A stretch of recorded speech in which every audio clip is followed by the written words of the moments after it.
What's up, everybody? Welcome to the first episode of the Monday Night Wave podcast.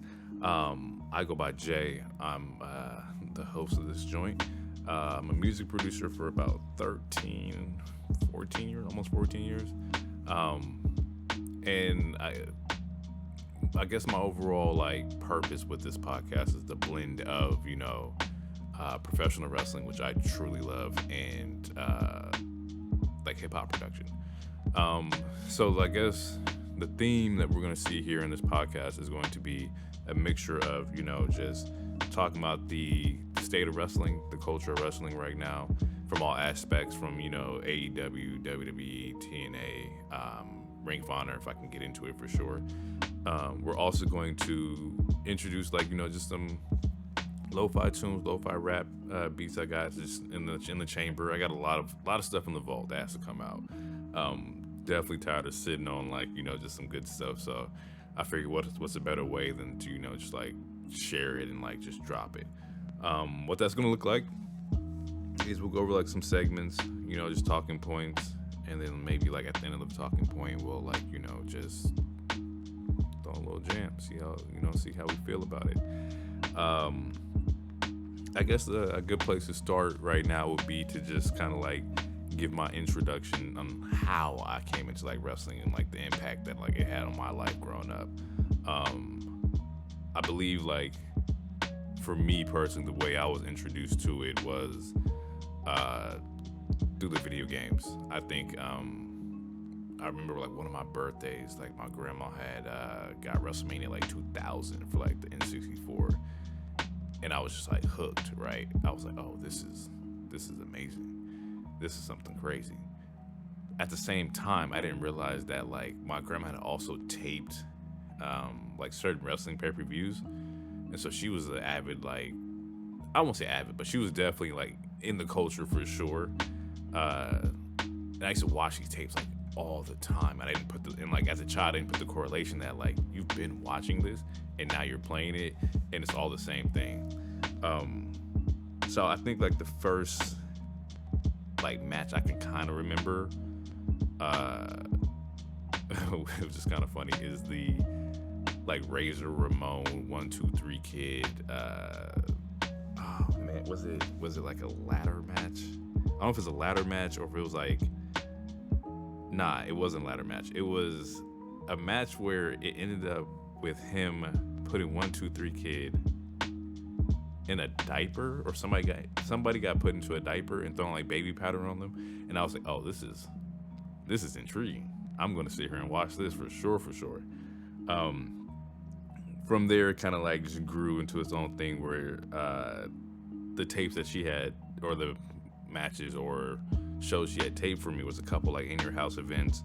I remember I had the 95 Royal Rumble on tape. I was watching that, and then the next one, it's either 96 or 97, I can't remember, but I think it was 96, and that was the one where Stone Cold had won, and he was just number one, and he was just sitting on the turnbuckle just waiting for people to come out. All that to say is that I've been a fan for a really long time. I've been watching for a while. I kind of fell out around 2013. It's 2009 to me, 2013. Yeah, actually, I take that back. It was '09 to maybe 2018. I think I had seen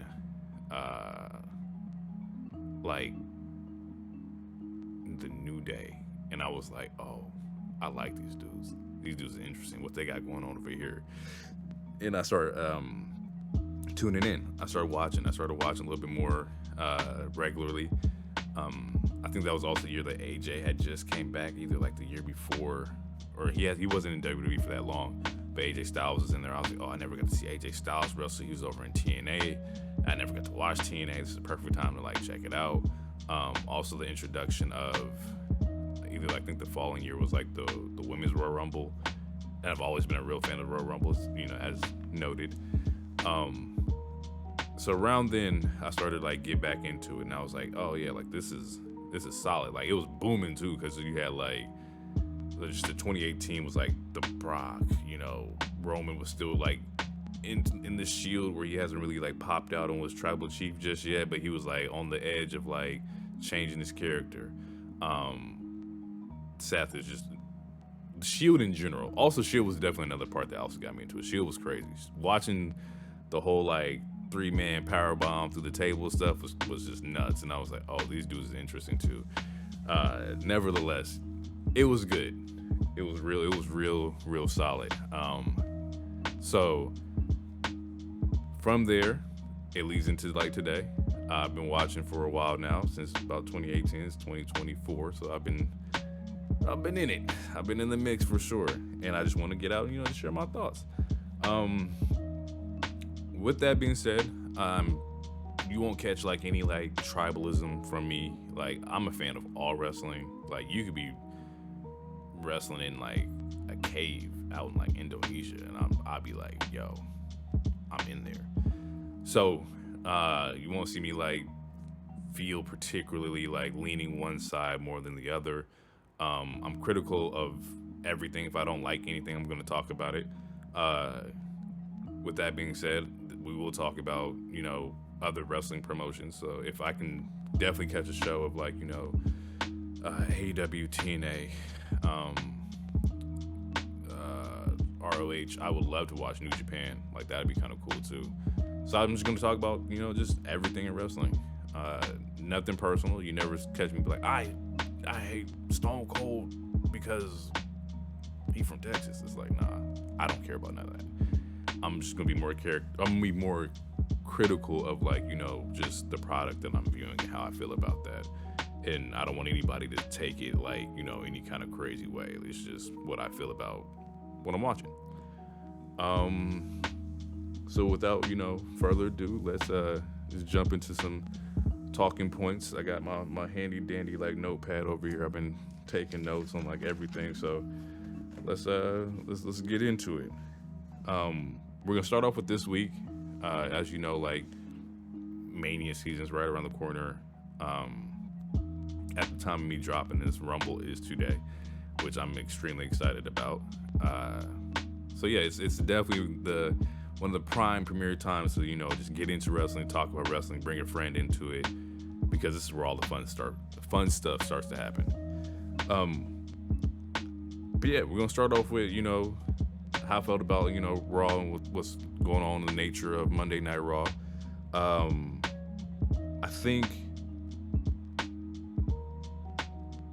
right now we're in a really cool spot to where everything is like is popping off.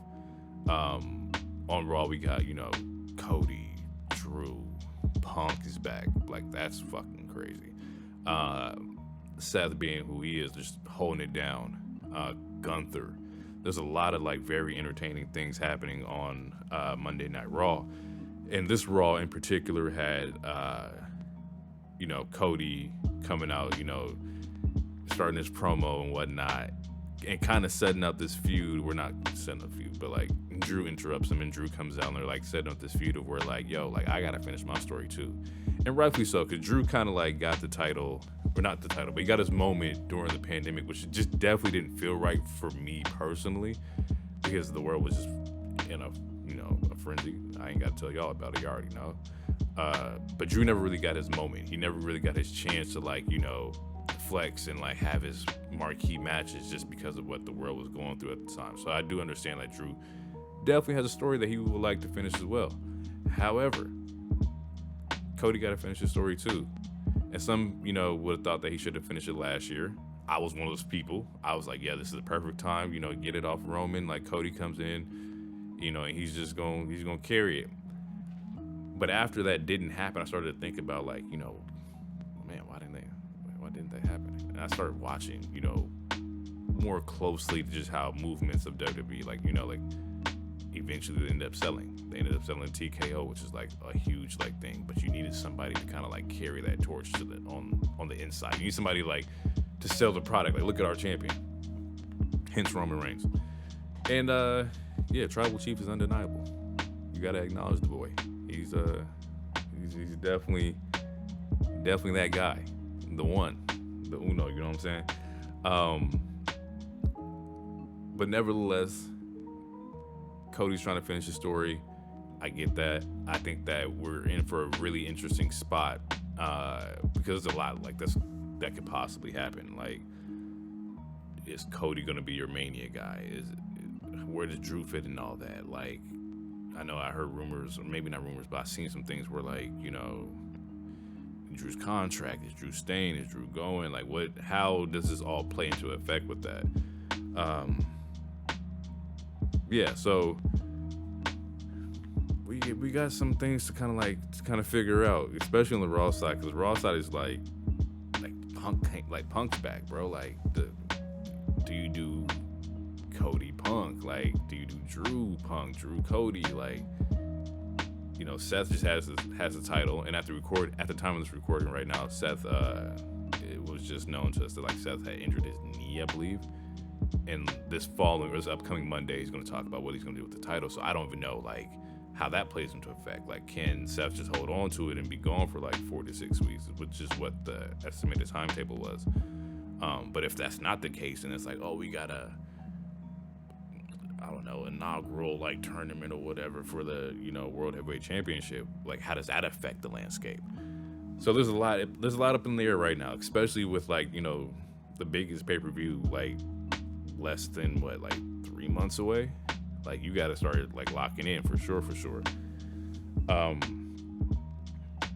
So yeah, like, I'm definitely paying attention to, like, the level of friction that's happening, like the level of, like, we got to make sure everybody is ready to go because your number could be called at any given moment.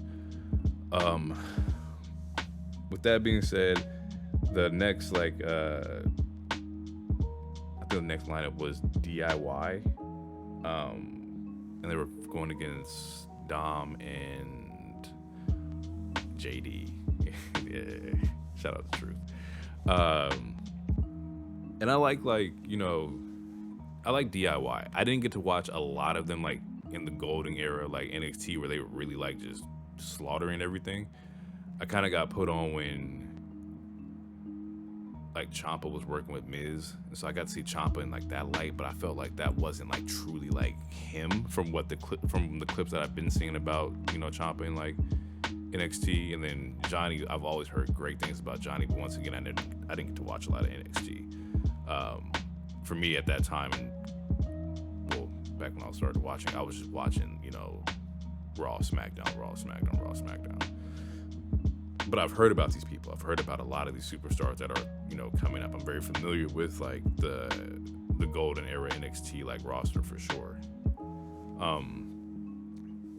Yeah, I've heard about DIY. I heard there, was, like, a solid tag team down there. I'm really interested in how WWE reforms their tag team division, because if there's one thing that I feel like they've been lacking in, is, like, the tag team, like, picture.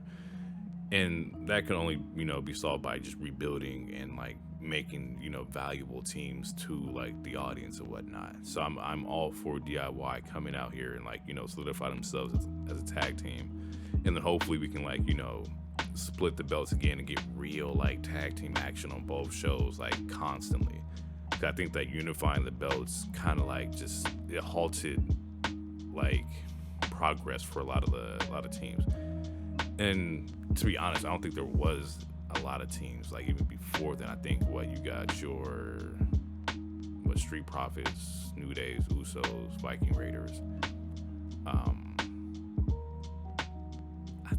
Is that it? Is that, like, your marquee, like, tag teams? Am I forgetting somebody? If I'm forgetting somebody, please forgive me. But, like, I think, like, those four were, like, your interchangeable, tag team champions for sure. And then we just didn't see anything from, like, the tag team division, which is kind of sad because I love tag team. I think, like, that's very important to have. Like, tag team beefs are, like, just stuff that, like, I grew up with, seeing, like, of course, Dudleys and Edge and Hardys and TLCs and stuff like that. So, like, it was just a very important part of wrestling for me. So, and I would love to see that, like, come back and whatnot. From there, we got, like, Woods and Ludwig, Kaiser, Imperium, which I feel like before I wasn't really, like, tuned in to, like, Ludwig, like I'm of course familiar with Imperium because of like Gunther, but like I wasn't really paying attention a lot. I think once he lost like his partner like a week ago or 2 weeks ago, and he just started going off like the just unhinged. I was like, oh, this dude is he's different. Like, it is not even like the wrestling ability that's like what I'm talking about. It's more so like the psychotic, like like faces, like the way he's like selling things, the way like he's just off like off the scales for sure. And now I'm interested. Now I'm intrigued. Now I'm like, oh, this dude is brutal. And I think that was good for his character too, because like it just showed there's like a different like side of him. Like he could be like the not necessarily like the enforcer, but just like, hey, watch out. Like Gunther he got a hitter over here. Like, watch out for your boy. Like Ludwig he can clap somebody real quick. And that's what he needed. That's what the team needed for me to like kind of like not necessarily respect them, but show that like even without Gunther, like they can be, a legit threat. Woods on the other hand, like I said before or earlier, that like I am a huge New Day fan, so I'm always familiar with like Woods, Kof, E, like the whole nine, and to see that like his psychotic side, like I don't think I've ever seen like New Day like bleed or anybody from New Day bleed, but to see like it was only like his lip was busted. It was nothing crazy, but like it's like, oh, they bleed, like they about to like. I ain't never seen this side of New Day before. Like this is what I've been missing. And to see that like he taking offense to Cody getting, or not Cody, but Kof getting his head like smashed in on the steps, like Gunther's a part of it. So now I'm sitting here thinking like, okay, like like it's them three. I ain't seen E in a minute because he was going through the injury. So hopefully maybe like we got like Imperium versus New Day. Like that'd be kind of crazy. You got Gunther versus E. Like that'd be nuts at Mania if that's what they like lean into. But on the other side of that, we saw in that same promo like Jay, and Jay was the one helping Woods in the back. And there's a history with Usos and New Day too, and they have banger matches like throughout like from the 2018 2017, like all they had was Uso versus New Day, and it was heat after heat after heat. One of my favorite matches was like, I think was it was like a cage match or a Hell in a Cell match, and I just remember like the kendo sticks, and it was bashing the hell out of each other with the kendo sticks. Like that was like them boys was like fighting. But yeah, so it could be like New Day, Jay Uso going against Gunther. Like maybe you can get Gunther versus Jay. Like I'm cool with that. I think that'd be really cool to see. Yeah, a lot of speculation, a lot of different ways things can go, a lot of misdirection, if you will. And I think WWE is really good at like misdirection. At least like this current age with like Triple H at the helm, there's a lot of like good misdirection. Like some of it I can see like, okay, this is where they're going with that, but other times I'm like, oh, this is kind of interesting. This is a twist for sure. So yeah, shout out to the game with the misdirection for sure. I'm definitely paying attention to like all of that. Definitely paying attention to all of that. Also on Raw, we have the women's tag team. And if I'm not mistaken, I think it was Piper and Chelsea versus. Why do I forget her name? It's Candice, and there's one more, and I cannot remember her name right now. It's definitely eluded me. I apologize. But with that being said, I am definitely paying attention more to the women's tag team. I think that women's tag team titles definitely have had like a bad history, just as far as like placement on like shows and importance and like being relevant. But what I'm seeing is that they're trying to like rebuild those up as well, and I respect that. I like the fact you didn't just decide to like let it die, but instead you were trying to like build that up. With that being said, it's also a lot harder for me to follow because it's also like it's a new thing that they're doing right now. A lot of these tag teams I haven't seen before. A lot of these women's superstars I haven't seen like consistently enough to like gain an opinion on. But hopefully that all changes, because I think like the talent definitely deserves to like be up there and showcase like, what they have, like showcase their division for sure. Uh, but I think that with the women's tag team titles, that like if we can get the ball rolling and get them more screen time, more TV time, then the sky's the limit for that division for sure. And hopefully we get a lot of mixture of like tag teams. I think the SmackDown show, or well, not to jump ahead, but I think SmackDown had like Alba Fire and is it the Isla Dawn? And I'm familiar. I seen them in NXT because my boy told me like, "Yo, check them out." I'll check them out. Like, yo, this is kind of cool too. But yeah, it's a lot of new faces for me. A lot of new women that I haven't seen a lot of, and I cannot wait to see how that goes. And then to wrap up, Raw, we had like Seth versus Jinder, which good match, a very good match. Do not like the fact that he got injured. Like, not saying it was like it's not a pointless match, because it's not. I won't say nothing's ever pointless, because to be honest, like I was excited to see how Jinder was coming back too. Jinder's also one of the superstars that kind of like, he was up, then he's down, then he's up, and you don't see him anymore. And now like this reintroduction of Jinder, I thought was really cool as well. 'Cause he's a great heel. He's a great performer. So like I'm very like invested in seeing how they use Jinder. But the match was great. I loved the match. I thought like Seth was in here doing some crazy stuff, and it's funny because when he did the moonsault off the ropes, I was like, ooh, like that was kind of like, that was clean. And then he holds his knee, and I was like,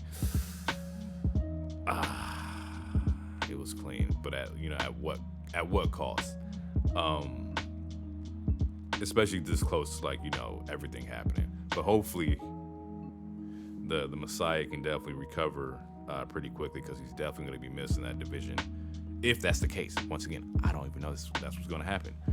But Seth Rollins is definitely a fighting champion, and definitely like a mainstay attraction. Like, you can't really move too much in WWE without Seth Rollins.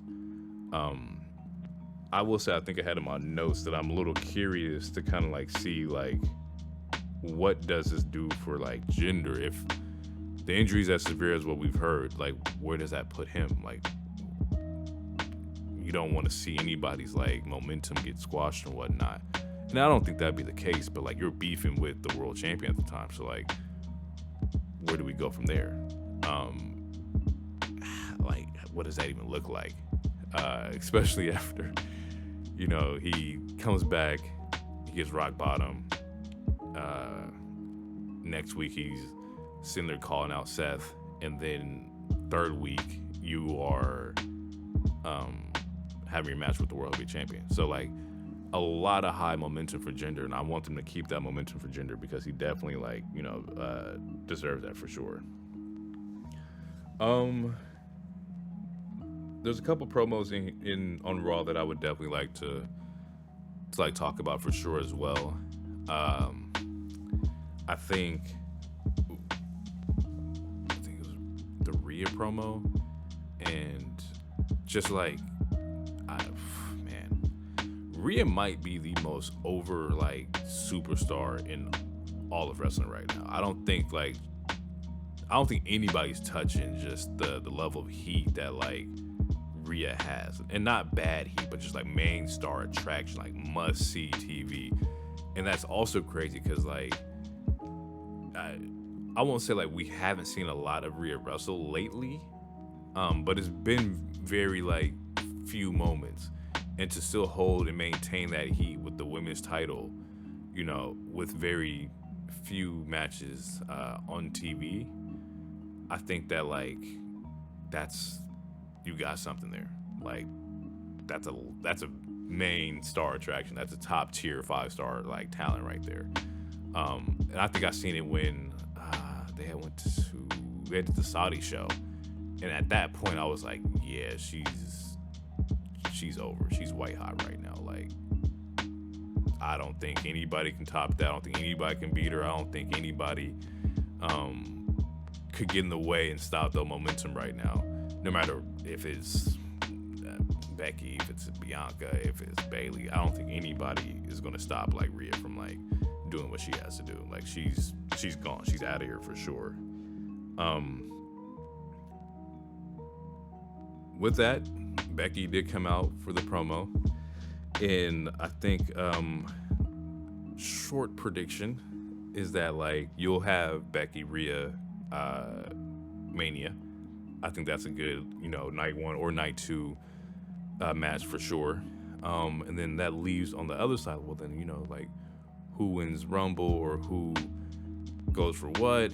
And I definitely have my Rumble predictions at the end of the episode for sure. So I'll drop those and kind of like tease what I think is going to happen or I feel makes sense to me. But maybe it's like, maybe it's Bailey Io. Like maybe that's what they're setting up. And I think that'd be kind of cool too. Yeah, we're going to wait till the end for me to get into like my Rumble stuff because there's definitely some thoughts I have for sure.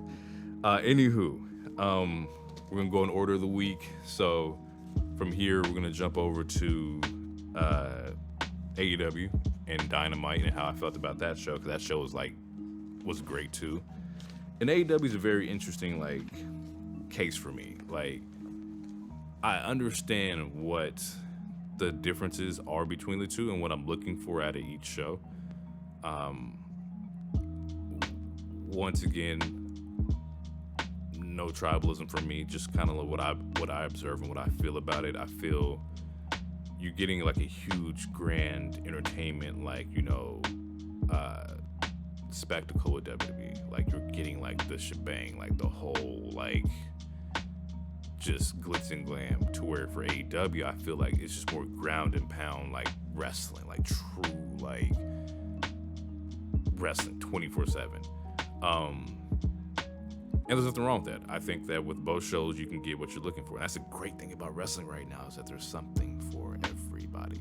Like you can go anywhere and find something that fits the kind of product that you're looking for. But on this week's episode of Dynamite, we had, it kicks off with Christian and Dustin Rhodes. And I feel like that was, for me personally, like, I was never too, like, hooked on Christian Cage. I don't know why. It did not, like, sit with me. I wasn't over on the dude. And of course, I know who Christian is. But it just took me a really long time to get on board. Maybe it was the turtleneck. Maybe it's like the James Bond villain-esque like turtleneck and just being like a complete like asshole. But I just didn't pick it up. It just wasn't registering for me until I watched World's End in like December. And I was like, oh, maybe I'll like this match, maybe I won't. And it's the match versus him and Edge, and like they're just going at it. And then in that match, Edge ends up winning the TNT title, but then Christian uses like Luchasaurus's like cash-in opportunity on it. So he gets the contract from him, beats or pins Edge, and re-gets the title. And I'm like, oh, this dude's a villain. And I just started paying attention to like, Nick Wayne and I think they call it Mama Wayne, and just like, oh, he's a villain. Like he's playing like just low tier, just what's a good like impression or good like comparison to that, like I don't know, but like he's moving like Kingpin with like henchmen, basically. Like just, I'm the boss, you're gonna do what I say, you're gonna give it to me, I'm gonna take it now, and that's the end of it. And I was like, okay, now that I understand and I see like the direction that they're going with, it makes sense. So this match wasn't necessarily like, too unheard of for me. Not unheard of, but like just too out of like my comfort or wheelhouse. But it was a good match. I feel like the last like couple of weeks, like Dustin has been putting on like some really solid like matches. And it's like one of those like, oh, dude really still got it. Like he really can move like that. Like I think he had did Swerve at World's End, and then or the last one I seen was the Homecoming episode where it's like the 4-way tag. Like he's being used a lot. And then the only thing that kept playing in my head as I'm watching is like, wrestling do got more than one royal family. And we thought like it was just Cody, but Dustin's right there, still moving, still being like, a legend that he is. Like we got to give him like credit too. Like that's gold dust. That's like, peak white and gold belt IC champion. Like the dude was a legend. Like of course he can still go. Of course he still got it. So yeah, shout out to them for sure. Shout out to Christian for kind of like selling me on like, just the match, or not match, but just his gimmick and what he's going with.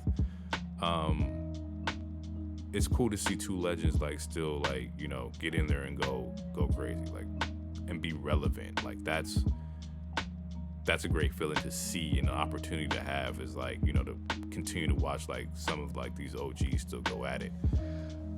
Following that, we had Best Friends versus Penta and Commander. Not gonna lie to you, this is another one I wasn't sold on. Like I didn't understand Orange Cassidy and like his hype until I went to go see it. Like I was live. Like I think it came out and they did like 2 shows where I'm at, and I was sitting there. I was like, okay, like Orange Cassidy, like all right. And then the boys' music hit and everybody turned up. I was like, oh, he's pulling like this. Like, oh, he really liked that. Like Best Friends and Orange Cassidy with the the light foot taps and the pants that look like sweats, like the sweats that look like jeans. Like he really moving like that. Like I was not understanding it at all. Like it didn't get to me, but now I see it, and I'm still not like oh, I'm looking forward to Best Friends and Orange Cassidy wrestling, but I just respect it. I respect the hustle. I respect selling the gimmick. I respect, the work that's been put into, the character. And he does wrestle good too. It may not be like my favorite like person on the roster or favorite like, character or wrestler on the roster, but I respect the fact that he puts on phenomenal matches no matter who he gets in the ring with. And that's also kind of like, that's hard to do. Not everybody can be placed with everybody and like, just be the Swiss Army knife and just give you banger. I saw Commander at one of the live shows too, and I wasn't familiar, but like one thing I can say is that like the luchas in AEW, they be luching.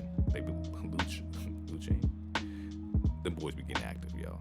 Like they're some of my favorite talents to watch. I don't know anybody's history or nothing. And when I watch, they just go crazy every single time, bro. Like they are insane.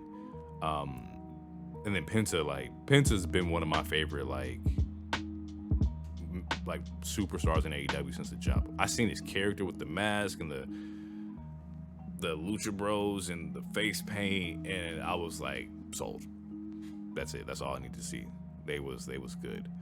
However, the match was good. I wouldn't say that like it held my attention like that long, but it was still a decent match. I think it was more so like a spot match to kind of set up what happened after the match, which was the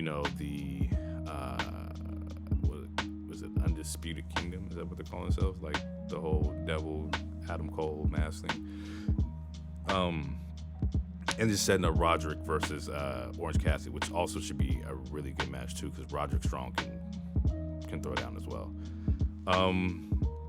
From there, we got one of the things I seen that I want to talk about was the Young Bucks promo. Now, I know how people feel about the Young Bucks. I've seen it. I don't have any like animosity towards anybody. I'm completely like just neutral on all this. But if one thing they gonna do, they gonna turn a story or turn some IRLs into some promo. They gonna use all that heat, and it's smart. They're gonna use all that heat right now. Like, they're not gonna let no heat go away for free. We're gonna use it. We're gonna turn to a promo. We're gonna turn this into like our characters, and we're gonna go. There's some things that were being said in this promo that I was like, okay, all right, y'all just over here just trolling. And respectfully, nothing like disrespectful at all, but just like, hey, Renee, use our real names. I'm Nicholas, and this is Matthew Jackson. We're the, executive VPs. Like, they just in that bag, which is kind of what everybody thinks that they're doing. And I don't know if that's how they move backstage. Like, personally, I don't know these people, and I'm not backstage to like hear anything, but just using like the public perception of them and like just running with it, which I think is really smart as well. I think he says something like, we're leaning on yesterday's superficial cancerous superstars. And I was like, oh, these man's boys sending shots, and it's to whoever catches it. And we all have an idea where it's going. I'm not going to play into it, but we have an idea where it could possibly go or who that's being shot at. But it's smart. It's cheap heat. You got to use it. I wouldn't say cheap heat. It's just heat. Like, you just got to use it. He did clean it up by saying, like, Sting is none of those things, but he's the last of a dying breed that just doesn't fit the image of like AEW, which is fair. Sting is one of the golden age like wrestlers. Like, he don't really fit the dynamic. Like, if you think about it, do I want to see Sting? Absolutely. Do I love Sting? Absolutely. But when we think about like Sting, the wrestler that Sting is, and you place that with the modern era right now, or just what wrestling looks like right now, he is from a golden era. You don't belong here. You are the last of a dying breed, and they want to be the ones to put them out. And I think that's also a great like setup too. Like Sting, Darby, Young Bucks, like Revolution, like that's a crazy match. And I think that's gonna be like everybody going all out for sure. Like, shout out to Darby too. Darby be going crazy. There was some clips I've seen recently of like Darby in the match with like Jeff Hardy, and it's just two dudes just throwing themselves through like everything. I think there's like a chair spot that like Darby moves out the way, and Jeff just falls straight to the table or to the chairs. I'm like, damn, that gotta hurt.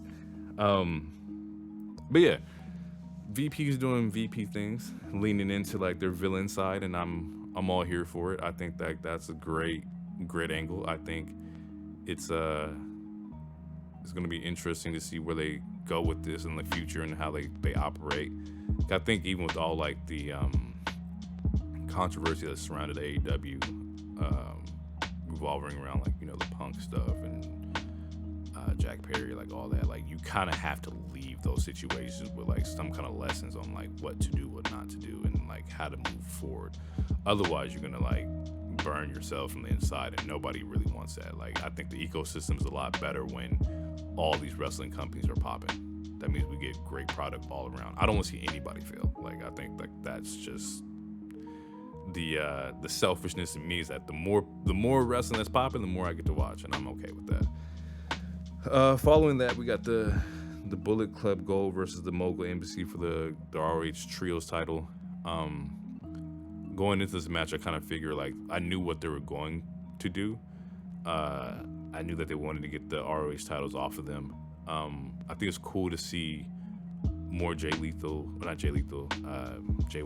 Switchblade. Because I wasn't familiar with his game either. He was over in New Japan. I wasn't seeing none of that. So to see him over here and him get down, I saw him wrestle in person at one of the shows over here too, and it also just sold me on his like wrestling style. Like, I could see the elements of like, oh, this dude's nice.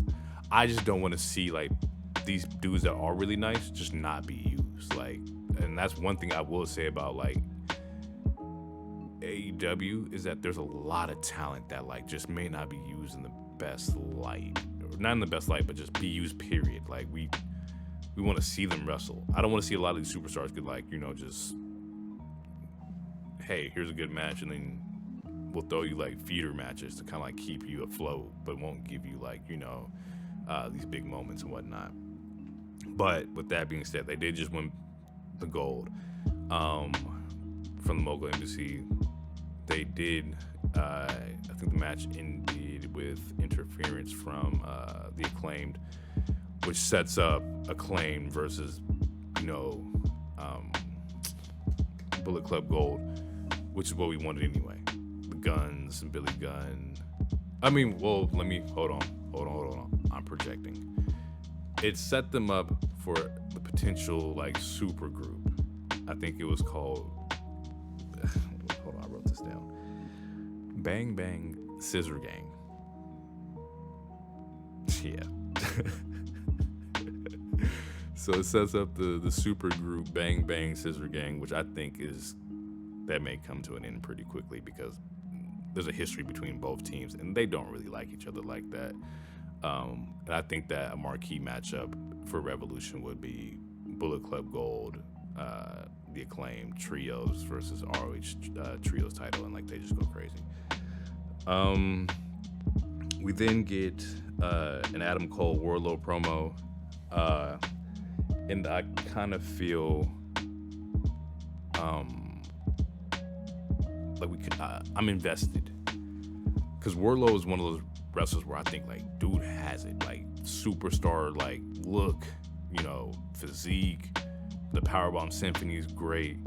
I know he's been out. He was out for a while. I think after he lost his belt, he had took some time off. He just came back, and so I'm just interested in seeing where he goes with that or what they have in store for him. Because yeah, he lost it to the Luchasaurus. I think Luchasaurus in like June. They came back in October, did like some squash matches, and now he's in the Undisputed Kingdom with Adam Cole, who, by the way, is playing a great villain. I think the beard helps. I think like the beard and it just helps him look more like just menacing in a way. I don't know why I want to say like the Joker in a way, but not like it's like half Joker. It's like the dude is still sane, but he looks crazy. And I can't wait to see him come back too, because Adam Cole is also like just a phenomenal wrestler. But yeah, I think Wardlow has superstar potential. I just think that my only criticism for him is that we have to care about like his character, because you can powerbomb somebody so many times and like yeah, it's great, but like what's your connection with like, you know, the audience? What's your connection with the viewers at home, and like how do they like feel about like, you know, your just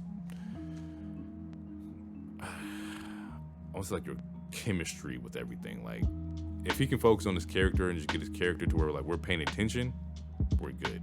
And I don't know how that works. This is me spitballing right now, and I don't exactly know how this works for them, but I'm just saying like if we can care about his character, Wardlow will be a really solid like superstar, and I want to see that from him. I think dude is like I said before, phenomenal. We have Anna Jay versus Deonna Purrazzo. I made some notes about this. Is that like Toni Storm on commentary is just great. I think the timeless Toni Storm gimmick works a lot better than the other Toni Storm gimmick. It's just hilarious, and it's like different. Like every time they pan towards in black and white, the things she's saying is crazy. I think there was a spot, or not spot, but like a moment on commentary where she was like, whatever you're doing with like your feet under the table, keep doing it. And it's talking to one of the commentators, and I'm like, what, bro? Like that's crazy. But it's just funny to like see her say it in like in character, and how she's just pulling like these ridiculous like, you know, phrases off. The whole watch for the shoe thing, like it's just whatever she's doing, it's working, and I like it. I think it's really cool. I think it's unique and it's different. About the talent in the ring though, I love seeing Anna Jay back in the mix, and I haven't seen her wrestle a lot, but I remember she was like really heavy with the Dark Order, and like just being pushed as like one of these like top tier premier talents. And I love that, because personally, my opinion, once again, my opinion, I feel like AEW has the best women's division right now. They're my favorite women's division to watch. Once again, my opinion, but I don't think I'm too far off. I think there's a lot of talented women, a lot of talented, just different characters and faces that you see in wrestling styles. And I think in particular, like Anna Jay, she's one of those mainstays. She's one of the OGs. She was there from the jump. I remember seeing her. I remember seeing like the talent. I remember seeing the backing from Brody. Like, she's good. Deanna Prazo. Never seen her wrestle. Heard about her. Like, I've heard about the Virtuosa. I've seen like the TNA clips about the Virtuosa. I even saw like when she had left WWE. So like I'm very familiar with who she is, but I've never seen her wrestle before. And my first impressions of watching her wrestle was that like she's a very technical individual. Like it kind of in the essence of like the Pete Dunnes, like just I'm fold your arm, stomp, I'm gonna hold fingers, like we're gonna focus on like specific body parts during the match, and I think that's really cool to see too. I like that. I think I made a note in here where like she did like a double armbar submission to finish the match, and I was like, oh, this is brutal. Like that looked insane. Like that was a dope finisher. Like I love seeing like things I haven't seen before. And that was definitely something I've never seen before. Not like I ain't seen it from a dude. I'm like, at least I can't remember if I've seen it from a male superstar before. I know for a fact I haven't seen it from a woman superstar before. So definitely dope to introduce me to like a completely new set of moves before. So yeah, shout out to them. I'm interested to see like what they do with that. I know the push right now is Deanna, Toni Storm, and once again Toni Storm just stealing the show by jumping up on her butler's like head, and like he's holding her up like on his neck, and she's doing this promo while she's on top of this man's neck, and I'm like, dude, who's thinking of stuff like this, bro? Like it's just funny to see. It's funny to see, and it's great to see. It's great to be invested and like just look at like y'all are just having a lot of fun, like, and I respect that. And when they're having fun, you get better matches, you get better like just feelings overall for the show. But yeah, can't wait to see what they do with Toni Storm and Deanna Prazo. I think that'd be really dope. I think it's going to be really dope. Next match was Private Party, Top Flight. Shots, and them boys are nice. I was a huge fan of Private Party. They was one of the few like early AEW tag teams I've seen. Then Top Flight is also the same thing. My only takeaway from this match, takeaways from this match is that they both need their partners, and there's nothing wrong with that. I just think like both of them with their partners, their values just shoot up tremendously. When I say both of them, I mean like Isaiah Cassidy and Dante Martin. I think when they are together, sky's the limit. Like they're just great energy, great momentum. And those two are kind of like, hopefully they just grow with each other, because the more matches they have with each other, the better like product we're gonna get. And yeah, they're one of the ones for sure. They just need to get more reps under the belt, especially with both of their partners freshly coming back, and then we're gonna see a lot of dope things from them, like for sure. And I like Mark Queen. I think I think that's the element that was just missing, because Isaiah Cassidy, he was roaming around with Matt Hardy and Ethan Page, and it was like, well, why are you here? What do we get out of this? And to see him back in his element, it just, all that goes away for me. Like it just fits. Like this is what we've been missing. He even had like, there's a couple of spots in here that like I really like. There was like a low turnbuckle or low jump off the ropes in the corner of the turnbuckle, where he did like this cutter, and I was like, oh, that's that's crazy. Like that was a dope move. There was a spot during the entrance where he's giving do-rags out to the crowd, and I'm like, oh my goodness, bro, why are we doing this? But it's funny. It's funny to be like, you the wrestler that's giving out do-rags in the crowd. Like that's one of one. That's funny. That's a good like just put him on random people's heads. Like I like that. Like I think that's cool.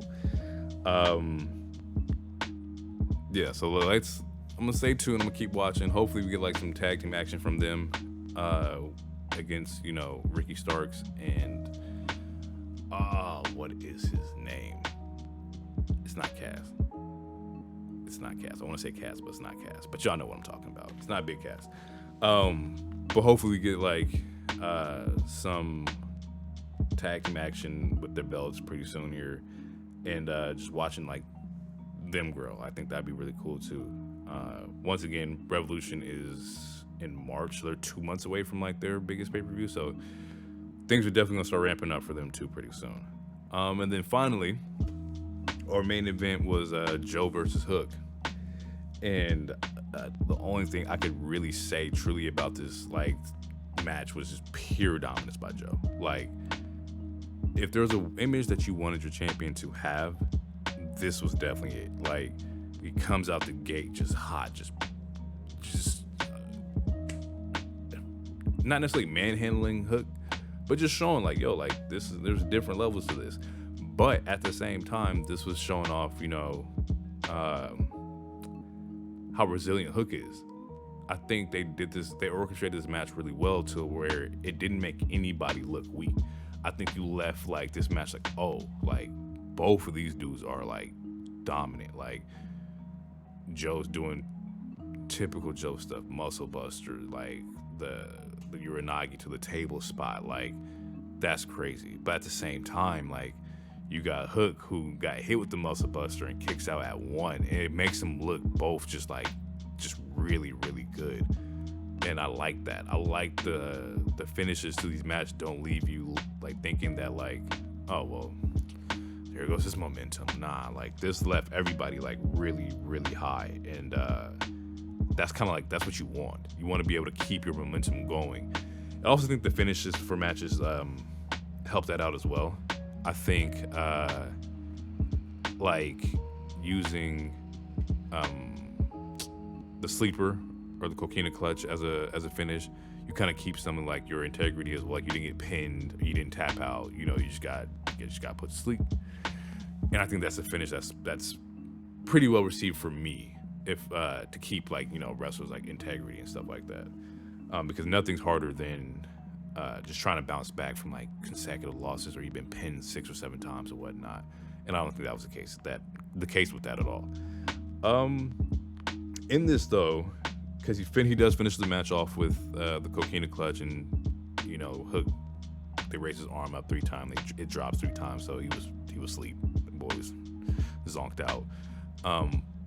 But in this, he gets a save from Adam Page, which we're probably leaning to something between Adam Page and Swerve, because Swerve was also out there in the crowd, versus Joe. And the look is like, oh snap, like if Hook is putting up this much of a problem, like what are the other dudes doing? Like what does that look like? Well, if it's just him, me in the ring against Adam Page and me in the ring against Swerve, like it could be a different monster. And I think that's a really cool thing to do too, because you just keep the integrity, you keep everybody strong, you keep everybody looking like, yeah, our division's tough. If you thought like Hook was sweet, wait until you get in the ring with these other dogs over here. And I can't wait for that either, because if you seen the Swerve Hangman match, you know that like them boys, they get down too. Plus Swerve is just on like a completely different level. He's also one of those like white hot wrestlers right now. I think like if you go like Rhea is number 1, and then 2 would have to be like Swerve. I think like for sure. Let me think about that. Hold up. Yeah, nah, Swerve is definitely number 2. Yeah, and that kind of like finishes out like the AEW show. they do got some other like shows I got to check out, and I realized like while starting this podcast that there is a lot of wrestling. Like there's wrestling practically on every day of the week. So bear with your boy. It's gonna get real interesting because it's like 8-10 hours of wrestling a week, maybe more than that. That's just on the light side. SmackDown was this Friday, and yeah, we're gonna talk about some things there. It kicks off with like Solo and Jimmy, and they want to fix everything, or Solo says he's gonna fix everything because Tribal Chief's upset because things are not fixed. And I'd say my opinions on this is that like the bloodline angle, it started off hot. Right now I feel like it's mid, maybe semi lukewarm. It's not cold just yet, but it's like, bro, we gotta do something. And maybe it's just more so like there's it doesn't help that like, you know, Roman is partially there. I'm not knocking him for that. Like I'm okay with that. But if that's what the situation is, we gotta ramp up the character development for the rest of the group. Not saying that, you know, it's Jimmy, but I think Solo could definitely help out with like, you know, carrying some of like that heat. But also that just depends on like what they tell him to do. Like, well, this is what your character's supposed to do. And he's just gonna go do it. But I feel like for me as like a consumer of the product, like I need like you gotta hold some things down. Like I need to see like he's not being beat or he's doing like squash matches or something that just shows like just the strength of like Solo, especially if he is like the enforcer. But yeah, he says he's gonna go fix everything. Cues off. And then we jump into like, you know, just SmackDown in general. And one of the dope moments is no more Butch. We got Pete Dunne back, and I wasn't familiar with Pete Dunne either because Pete Dunne was in NXT UK. Like I've seen hit like highlights. I've seen a couple matches, but wasn't familiar with just how the character operates. And then when I did see him, he was part of the group of him and Sheamus, and I was like, man, this doesn't really seem like this is what dude excels at. Like this is not what he's supposed to be. It kind of like had him like a rabid dog with a white beater and a weird hat. Like, nah, I feel like there's more to that. I'm glad I got to see that now with this version of Pete Dunne. Also, shout out to Pretty Deadly too. Pretty Deadly's, they're definitely holding their own. I love the tag team. I love the gimmick. I love the characters, the hairstyles, all of it. It's just like you're gonna stop and like, yo, what's up with dudes over here? And just pay attention, and that's what Pretty Deadly does. But yeah, Pete Dunne, solid. Cannot wait to see like what he does. I think they call him the Bruiserweight.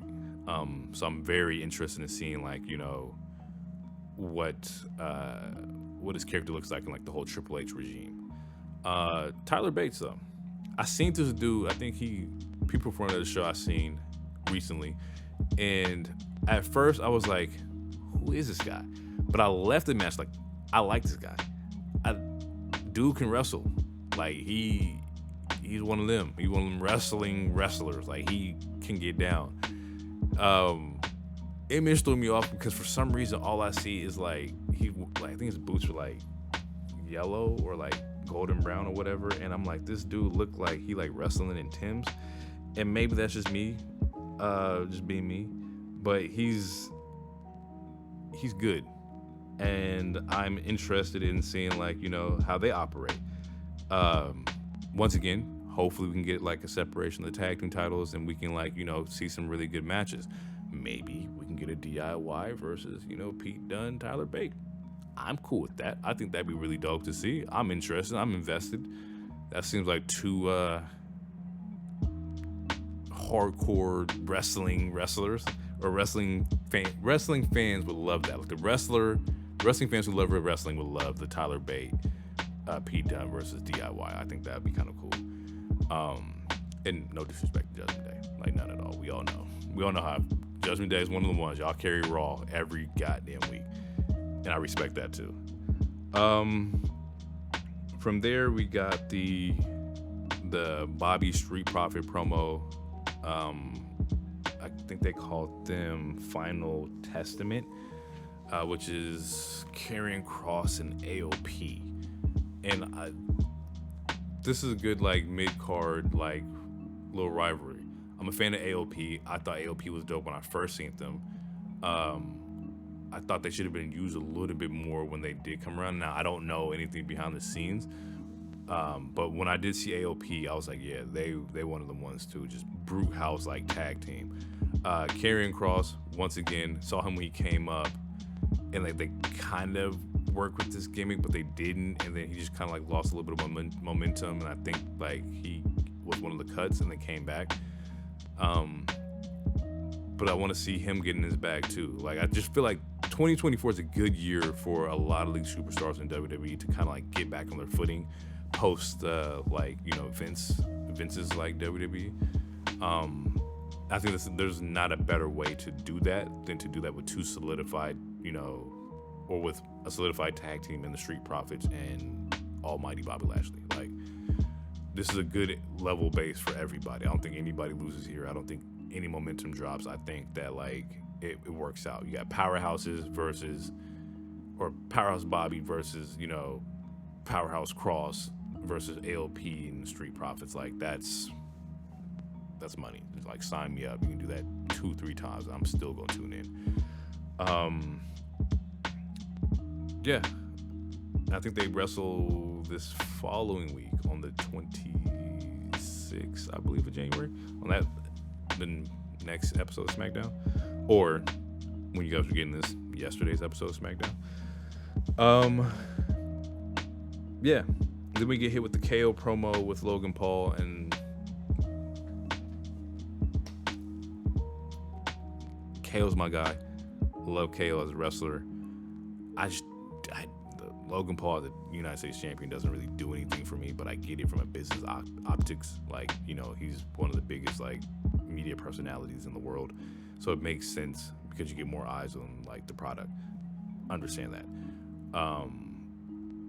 And also he's talented as hell. Like, let's not get that twisted either. Like, boy has came in and like really like adopted the WWE like lifestyle of like, not lifestyle but wrestling. Like he gets active when he's in the ring. Like, the moments I do see Logan in the ring, he does turn up. So don't let that get it twisted either.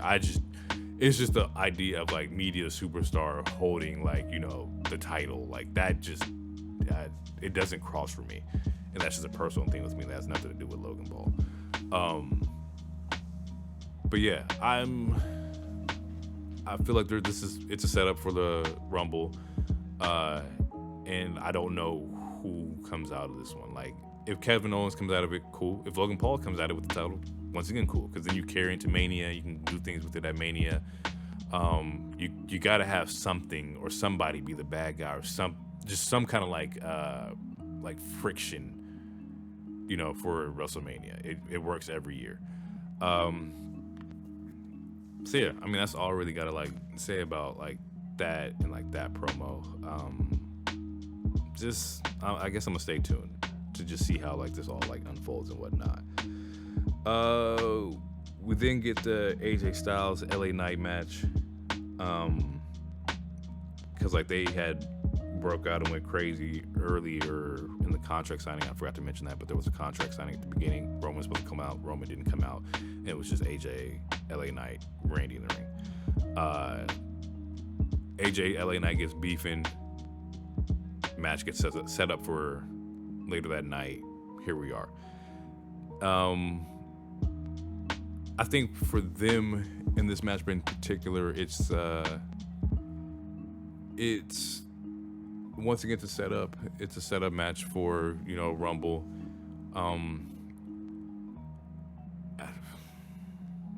Like, it feels dope to like see, and it feels good to like, you know, just to see like the energy being brought back to like, you know, pay-per-views or the 2 weeks before pay-per-views, where you're getting like more and more excited about everything. AJ in the jeans though, or the slacks or whatever concept, is definitely a different sight. He's more brutal. It's like the jeans put on when he puts on like the pants. He's he's more just aggressive, and he's been aggressive as of lately. LA Knight is also just on top of the world. LA Knight also got some cool gear too. I was peeping, I think it was like 2 weeks ago. He had like his boots in the style like a Jordan 11. At first I wasn't sure, but then like there's some small little details that like I was like, oh yeah, he definitely got his image or inspiration for that from the Jordan 11. That was really cool. That was really cool too. Both of these guys, white hot. Match, great, until interference by Solo. Them dudes were balling, like they was going crazy, and then you get, Solo comes out. I think he hits the spike on AJ, and then I think he also gets LA Knight too, and they finished that match with like Solo just calling out Randy Orton and telling Randy Orton to get down, because that was the main event for the night. For the night was Randy versus Solo. I think come Rumble, those two are gonna get in each other's way. There was gonna be a spot where like maybe like I don't know, it's either gonna be AJ getting the pin and he's on the 2, and then LA Knight's gonna pull the foot, and it's like it's just gonna amplify the beef of AJ Styles and LA Knight. And I'm okay with that too, because I think those guys are great fucking performers. So Solo versus Randy, definitely my favorite match of the night for sure, because it felt like this match should have been yesterday's like promo, or yesterday's like main event match, because it just felt like the next weekend it was like, oh yeah, Rumble's here. Randy out here RKOing everybody, still in great shape, still phenomenal, still moving like crazy. Solo selling really well. It was more so about how like this match, like, or chaos was just ensuing all around this match. Because AJ's still there, LA Knight's still around the match, and like they are like, everybody's hot, everybody's pissed off at each other, and rightfully so. I believe it's either Jimmy comes down, he's interfering with somebody at the ring, and Randy's looking outside the ring. Solo's right behind him. Solo's going for the spike. Randy counters with the RKO. 1, 2, 3, match over. However, this is where it gets really interesting, because as like he gets the pin off and he's taunting out the ring, Tribal Chief in the corner come in with the Superman punch, and now it's chaos because Roman Reigns is here.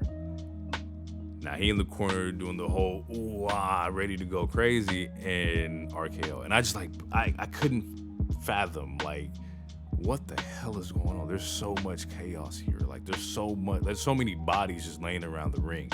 And I think because like I was just looking at everything that like I didn't have time to kind of like guess what was about to happen. It was just too much of like everything going on. Hence the reason why I felt like this match should have been the match that led up into Rumble, because it was just like chaos. Like, oh, y'all got to settle this tomorrow. Like, we need to get this like off like immediately. With that being said, right now we're probably gonna slide into like a little audio break. I'm gonna grab some joints out the vault, and yeah, we're gonna go through maybe like a beat, maybe two, and just let me know what y'all think. Let me know what y'all feel. Most of them are like, lo-fi, boom bap vibes, things that like, that's just the kind of like theme I'm into right now. It may change. We may have like some unreleased tracks that are in the vault. I definitely got some of those. We may have some like trap stuff that I got in the vault, because I definitely got a lot of those too. Right now, just sit back, enjoy for about a minute or two while we just take this little break real quick, and then when we come back, I'll go over like my match of the week and like my Royal Rumble predictions and stuff like that. All right, sit tight. We'll be back in a sec.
back. We back. Kick it off. Match of the week. Before that, hopefully y'all like the vibes and whatnot. Let me know what y'all think. I'll drop my socials at the end of this. That way y'all can come follow me. Y'all can come let me know what y'all think, and then we can talk more wrestling. Maybe if you have questions about what I'm saying, I'm glad to kind of interact with everybody, because wrestling's a dull space. And I love talking about wrestling with anybody. Yeah, match of the week for me. I would have to give it to. I think I'm gonna give it to SmackDown. I think the SmackDown main event probably is my favorite match of the week, which is kind of nuts because all three shows I just talked about had really good main events. Like the Raw main event was great with Seth and Jinder, the Stomp, the Moonsault. That was a great match. Joe and Hook was also a phenomenal match, but I think just the capturing the element of a pay-per-view for a live show for me was on SmackDown. I think the combination of having the AJ LA Knight match kind of combo into the Solo Randy Orton match with Roman coming out and bodies flying and RKOs, it was just pure chaos and excitement. So definitely going to SmackDown. Roman, or not Roman, but Randy versus Solo.